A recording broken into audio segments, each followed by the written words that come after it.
When it's time to replace your equipment's rubber tracks, you may want to do it yourself. Let's look at how to change them out on a CAT 299 D3 compact track loader. Before you get started though, check your operation and maintenance manual for proper safety procedures and always wear appropriate personal protective equipment. Prepare your equipment by positioning it on firm, level ground. Remove any attachments from the quick coupler. Then raise the loader arms and install the brace. Engage the parking brake and shut off the engine. Now, with a suitable lifting device, lift the machine off the ground about 50 millimeters or 2 inches. Detension the track by releasing grease from the adjustment valve. Place the track bar tools, skipping 2 teeth between each.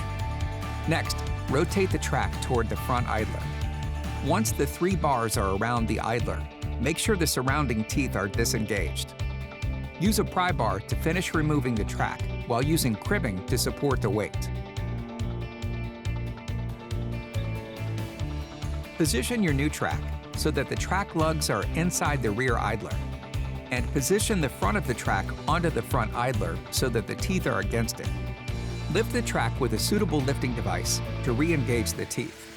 Align the track with the grooves and place the tools above the idler, skipping 2 teeth between each. Now, rotate the track toward the idler to allow the teeth to fall into place. Use a pry bar to continue to put the track in place. Once it's properly installed, remove the tools. Tighten the grease fitting and pump in grease to tighten the track.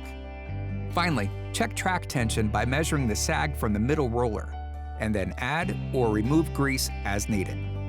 For more information and support, contact your CAT dealer, and always check your operation and maintenance manual for specific instruction and safety procedures.